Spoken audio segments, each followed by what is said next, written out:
Welcome to podcast number 39. Here it is, end of 2016, beginning of 2017, 39 podcasts done this year. I want to thank everybody for taking the time to listen to them, for the input, for the donations, for sharing them, and keeping me motivated to do them. The podcasts are actually a lot of fun to do. They do take some work behind the scenes, and I'm very lucky to have a great team behind me that reviews them and critiques them and basically tells me I'm full of shit a bunch and I need to redo them. And it's great being held accountable for that, so I can help you be a better rider. So podcast 39, what is this all about? It's my New Year's resolution. And I'm not one to really set New Year's resolutions, but I am going to set one. And it's similar to the same resolution I had last year, which is I want to help you become a better rider. And I want to make it really easy for you. And what I'm going to do is give you some different things to think about on how you can be a better rider in 2017. And then I'm also going to read some specific things off of want to get better at motorcycle riding? Here's 11 things that you can do to become a better motorcycle rider starting today. This is how it's done. This is an article that I did for Road Racing World. It's been a great article. I'm going to read some specific things off there. And I originally only thought about reading one thing and maybe even doing a podcast for each one of those 11 things. But the thing is that so many of them overlap that I can make a bunch of podcasts out of them and they'll still overlap and you'll get something different from each one of them. And that's just really how it should be. They should overlap, right? That's how they should all tie together. That's really how all of this whole thing works. So podcast 39, should we get into it? Good. So new year, all right, a new chance, sort of a new beginning. I've had a lot of people that have had some great 2016s. I've had some people not have some great 2016s. So 2017, new slate. Let's get it going. And really what I want to do with it, or the premise of all this is why am I doing it, is I want to build a consensus of what's right and wrong. And I see it so much. I had not one, but two different emails today that talked about essentially wives' tales or things that were done in the 70s that people still think should be happening in our sport today, and it's just not how it goes.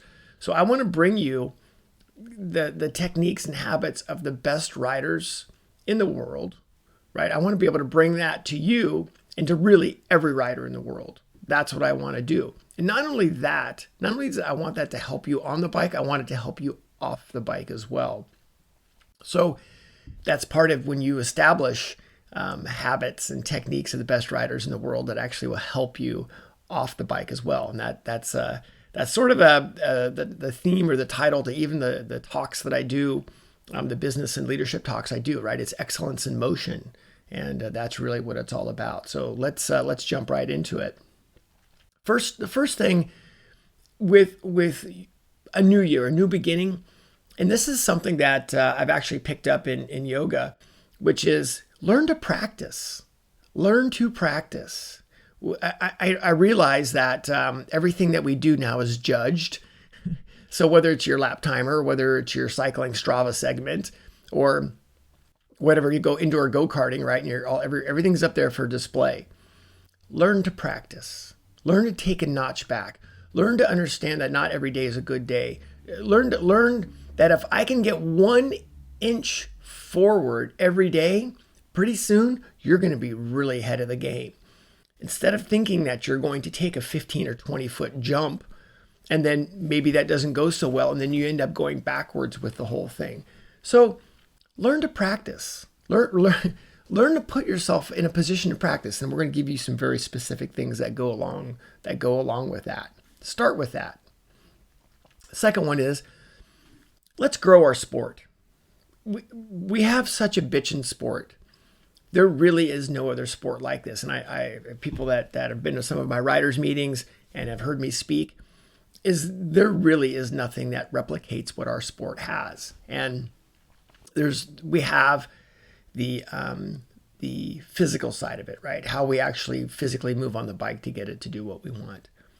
We have the mechanical portion of it, right? All the things that we do, the mechanical part of changing the geometry of the bike to get it to do what we want it to do. There's a mechanical aspect that you control. And then, of course, there's the mental side of it. There are very few sports that have all three of these attributes with the risk factor that we have. And that's why our sport is so intoxicating. So when you have the ability to do this sport well, if you almost have no choice but to put these habits in the rest of your life because they're so hard to do and the risk level is so high. You have to think about it with everything that you do.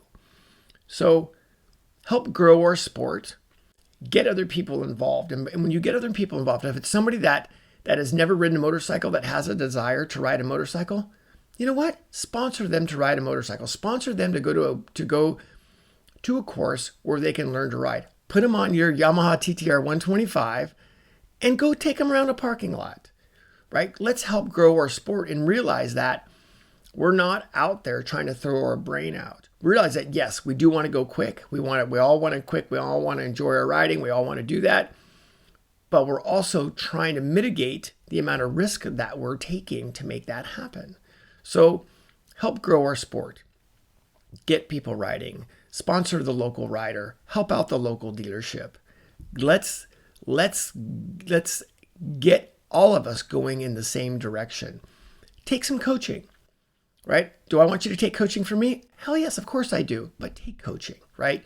Realize that you're not, I don't care who you are, you're not in a position to objectively critique your riding. Get coaching, right? Get better at this wonderful sport that we have. So second thing there. Third thing is, I already kind of mentioned it. Let's support the industry. Let's help the industry grow. It's very simple, right? Let's not sugarcoat it. What keeps our industry going? Buying new motorcycles. That's what keeps our industry going. And you buy a new motorcycle. We have a lot of great bitchin' models coming out. You get a new motorcycle. Well, even if you modify it or don't modify it, even if you're working on your other bike, it just trickles down through the whole industry. Let's keep this industry going. So let's support our industry. Another one is let's support those who are invested in this sport. All right. There's a lot of people that are in the sport. They're invested in it. I'll tell you straight up, there's no money to be made in the sport. Sorry, there's not.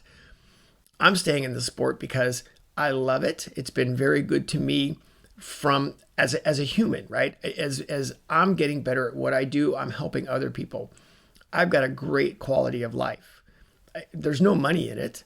Let's support those people that are investing in it and trying to grow our sport and trying to literally improve quality of their life and other people's lives as well.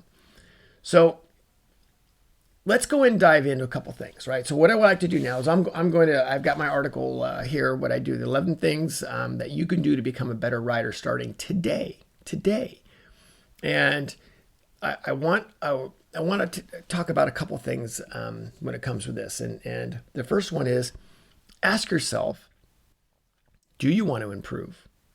And that really starts the process. You can talk about it all you want.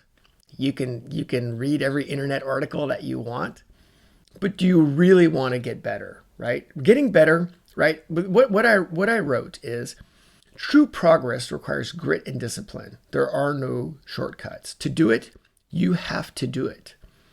Superficial fixes might provide the temporary illusion of success, but never cut it in the long run. Stop being passively involved and instead take action to improve your skills. Set a goal for your riding that commit to achieving it. And that's the first step. And I'll get into it a little bit more about if you gave me 20 seconds a day, I'll make you a better rider. 20 seconds. I would think that your commitment to your riding would be worth that. So the first step is, right, ask yourself, do you want to improve, right? Do you want to make that happen? And once you make that step to wanting to improve and you pick some of these fundamentals to work on, here's the deal, right? We all, it's what I said earlier, we all think that we have to have a personal best every time we do everything. And it just doesn't work that way. Only by repeating the same fundamental over and over again is how you get precise at it. First time's not going to be that great. That's the reality of it. But if you take it inch by inch, it will get better. I swear to you, it'll get better. I've seen success story after success story by people staying with it and making this work. So you want to get good. First, commit to improving it. Second one is remember that the only way you're going to do it is by repeating the same fundamental over and over again. And then only then can you get precise at it. So let's take a look at a couple of other things and read about this. First one is identify a skill you can begin practicing today, right? So identify something which is essentially think about what's holding you back. Think about what's holding you back in your riding. And you're thinking, well, I'm not sure what's holding me back. Think about what am I not good at? The nice thing about the way that I have my objectives, and the nice thing that way I have my order of my sport is built, is you can practice pretty much every single one of them off the bike, right? We work on our knowledge objectives, and then you can put them into skill objectives, whether it's you're driving your cart or quite frankly, I said it's even how I push my shopping cart at the grocery store, right? Or how you see all these things, and even how you use your eyes in your everyday life. I had a great email conversation with somebody today that we talked about how he uses his eyes during his cycling. How I get people to understand how to use their eyes has helped him dramatically in his cycling. So thinking about that, identify something that you can begin practicing today. And then after that, set time aside every day for some deliberate practice. As with any serious enterprise in life, you have to work on your riding actively and conscientiously to get better at it. If you want to improve your braking, identify some specific braking drills that will help you reach your goal. Once you've made your plan, apply it and follow it daily, even where you don't think it doesn't matter, right? Practice deliberate techniques while driving your car or riding your bicycle. It all adds up. One of my instructors, Phil talks about how you do anything is how you do everything. And that's exactly where I put. Hell, I apex every corner correctly while pushing a shopping cart in the grocery store. And this is what another one of my instructors, and I'm blessed to have such great instructors with all my guys, with Phil and George. And we've got another edition with Pat Friend as well, and some of the other guys that we're working with. George has got a great saying, which is simply, ride slow like it is fast, and eventually you will ride fast like it is slow. And that's exactly what we're talking about, right? Is being able to go inch by inch and build those fundamentals. And to keep going on that, it's identifying some very specific things to do. I wrote myself a note here when I was sketching this out. And I wrote, I don't need to be confused by 170 some odd drills to figure everything out. What I need is the one correct drill for a technique that allows a degree of adjustability. So making things more simple, definitely making things more simple, finding the one thing, and then finding the one thing that's holding you back, finding that drill that specifically allows for a degree of adjustability. That's what we're talking about. So, I have one more that I'm gonna give you here, and we'll keep your mission going for 2017. Is, you know what? How about this? As much as I love screwing with my motorcycle, I do. I'm a gearhead. I love messing with stuff. Absolutely. But let's think about investing more in you rather than your bike. Yes, I realize how cool it is to have some of the stuff. And again, I'm just as guilty as the next guy. But I also know how well you can ride a stock motorcycle and how well they work.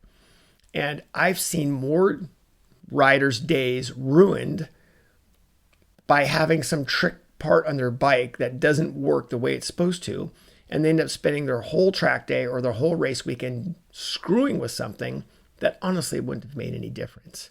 So let's try to be on the a little bit of the conservative side of that, which is let's ride up to our bike's limits, right? Let's try to build into our bike's limits. And only when you get to the bike's limits, then we can go somewhere. I've sent JD Beach out on a stock motorcycle, and I've sent JD Beach out, and I've said to JD, I said, JD, I want you to ride until you get to your limit or the bike's limit. And then you come back and tell me which one that you've done. And it's pretty shocking how long it takes for him on stock R6 on street tires. It's shocking how long it takes for him to come up to me and go, okay, I need more grip, or I need more something. Half a day. So let's work up to that point, right? Until you get to the bike's limits. Let's invest in yourself, invest in some coaching. Let's get the direction of the sport going. So let's start with a couple things that you can start to mess with, right? When I talked about let's do something for 20 seconds a day. How about this? Whether you drive your car to work, whether you ride your bike to work, doesn't matter. How about if you're driving your car, put your key in the ignition. How about give me 20 seconds of putting your plan into play? Here it is, wintertime, thinking about what are the conditions? What's the road going to be? Where's traffic going to be? Learn to anticipate what's happening. At a great thought at our last rider development camp, and at our last RDC, we had a very special guest there, one of the top tactical fighter pilots. There's Ben, and he talked about carrier landings, and it was shocking how few carrier landings in this guy's career he was actually able to execute. It just does not happen. So he said, oh, yeah, you know what? For every single carrier landing that we do, he goes, I might have run the approach in my mind 1,000 times, 2,000 times. I may have run it all those times to execute it once. He saw what type of pilot he was going to be. He saw what he was going to do before it happened. So give me 20 seconds before you drive your car a day, before you get on your bicycle, before you step out of the door to take the train to work or whatever it is, and think about what your plan's going to be. If you can start with that 20 seconds a day and build from there, that's all that I'm going to ask. So you give me that, and I will continue to bring this to you. I'll continue to bring these podcasts to you. I'll continue to work on myself. The better I get at this, the better you're going to get at it.